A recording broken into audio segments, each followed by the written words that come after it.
उठो और आगे बढ़ो, वेदों का अध्ययन करो, क्योंकि वेद जो हैं वह मानव को प्रगतिशील बनाता है।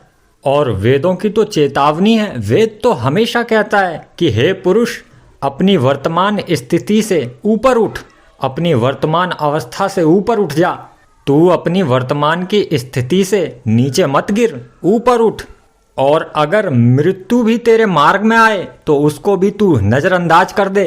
तू मृत्यु की हथकड़ियों को, मृत्यु की बेड़ियों को अपने ज्ञान से काट डाल। वेदों का आदेश है कि हे मनुष्य, ऊपर उठ, आगे बढ़, उन्नति कर, नीचे मत गिर, अपने पतन की ओर मत जा। और अगर जीवन में तुझे असफलताएं प्राप्त होती हैं तो उससे निराश मत हो, असफलताओं से हताश मत हो। अरे असफलता तो सफलता की सीढ़ी है। यदि पहली बार में आपको सफलता नहीं मिलती है तो दोबारा मेहनत करो और निरंतर मेहनत करते ही रहो। एक दिन अवश्य ही आएगा कि सफलता आपके पास में होगी।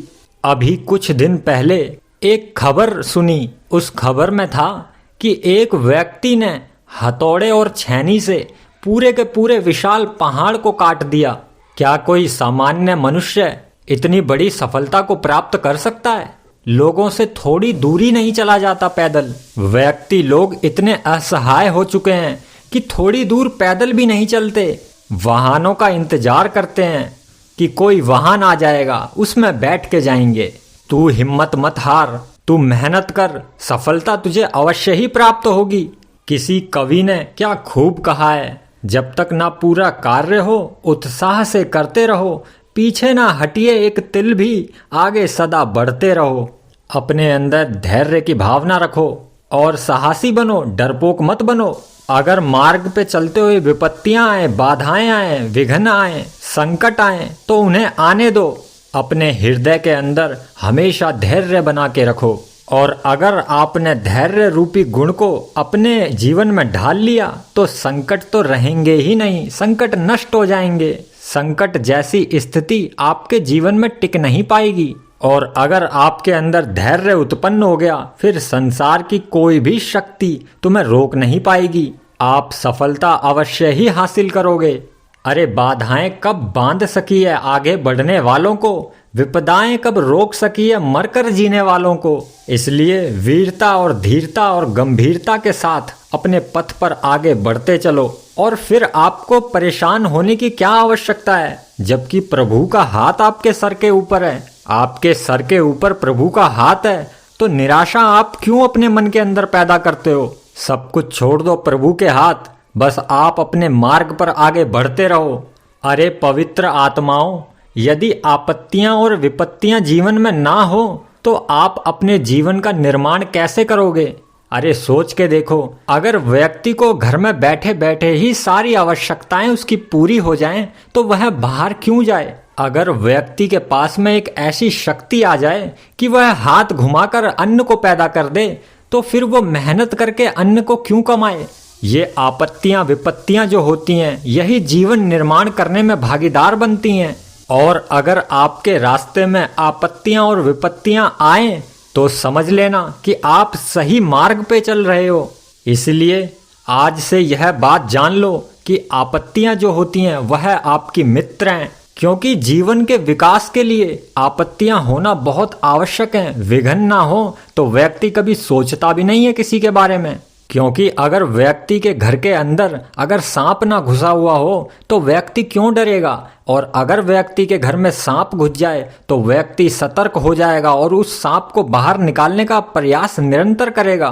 तो ऐसे ही विपत्तियां अगर जीवन में ना पैदा हो तो व्यक्ति आगे की कुछ सोचेगा ही नहीं। विपत्तियां जो होती हैं वह जीवन निर्माण में बहुत ही आवश्यक हैं। अरे नौजवानों, हाथ पर हाथ रखकर घर पर बैठे रहने से कोई काम नहीं होता। अरे आप चाहे कितना भी चिंता कर लो, आप कितना भी भाग्य को कोस लो कि हमारे भाग्य में तो है ही नहीं, ऐसे करने से कोई भी काम नहीं बनेगा, बल्कि बने बनाए काम और भी ज्यादा नष्ट हो जाएंगे। इसलिए हमेशा याद रखो कि भाग्य कोई वस्तु नहीं है। आप अपने भाग्य को अपनी मेहनत से, अपने पुरुषार्थ से प्रयत्न करके बुरी सी बुरी दशा में भी बदलकर अपने आप को अनुकूल स्थिति में लाकर खड़ा कर सकते हो। और काफी लोग ऐसा कहते हैं कि जैसा भाग्य में लिखा होगा वैसा ही होगा। भाग्य से ज्यादा ना किसी को कभी मिलता है और ना ही कभी मिला है। इस प्रकार रोने धोने से और चिल्लाने से कोई फायदा नहीं होता, कोई भी लाभ नहीं होता जीवन में। अरे अपने भाग्य के निर्माता आप स्वयं खुद हो और आप अपने विधाता स्वयं खुद हो। यदि आप ठीक दिशा में काम करोगे तो आपके ऊपर ईश्वर की कृपा हमेशा ही बनी रहेगी, क्योंकि ईश्वर भी निराश लोगों का साथ नहीं देता। ईश्वर जो है सुखी लोगों का साथ देता है। जो व्यक्ति अपने जीवन में हमेशा सकारात्मक सोचते हैं, ईश्वर भी उन्हीं का साथ देता है। नकारात्मक चीजों से तो ईश्वर भी दूर ही भागता है। कौन चाहता है कि उसके जीवन में विपत्तियां आए? विपत्तियों से तो हर को ही छुटकारा पाना चाहता है, तो ईश्वर क्यों अपने साथ अपनी विपत्तियां लेके घूमेगा? ईश्वर भी उन्हीं का साथ देता है जो कुछ करना चाहते हैं। आप आगे बढ़ो, ईश्वर आपका साथ हमेशा देगा। आप अपने जीवन की निराशाओं को छोड़कर आगे बढ़ते चलो। आपने अपने जीवन को आलस्य में बेकार कर दिया, सोते सोते निंद्रा में यूं ही व्यर्थ कर दिया। लेकिन बस अब बहुत सो चुके, अब तो करवट बदलो और देखो कि जीवन का क्या हाल हो गया है। जीवन के ऊपर कितना अत्याचार हो रहा है और जीवन में कितना पाप भर गया है।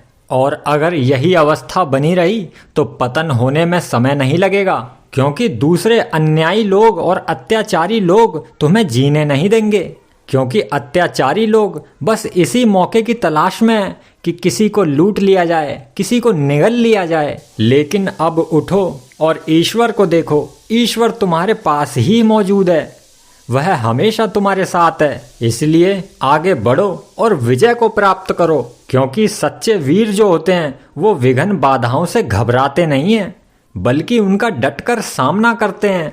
भगवान के भक्तों, तुम शक्ति ही हो और शक्ति तुम्हारी है। और अज्ञान, आलस्य और दुर्बलता यह तो मनुष्य के शत्रु हैं। इनको त्याग दो, इन शत्रुओं को अपने पास मत रखो। अरे शत्रुओं से तो हर कोई छुटकारा पाना चाहता है, इसलिए आज ही इन्हें जड़ से उखाड़ कर फेंक दो, इन शत्रुओं का त्याग कर दो। अगर कोई भी आपको दीन दुखियारा मिले तो उसकी सहायता करो और मानवता को कल्याण की मार्ग पर चलाओ। आपके हाथों में वेद रूपी अमृत कलश है, उस वेद रूपी अमृत कलश से अज्ञानियों को पान कराओ और उनका अज्ञान दूर करो, नष्ट करो। और तीनों तापों को शांत करते हुए निरंतर आगे बढ़ते ही चलो, बढ़ते ही चलो। ओम नमः शिवाय।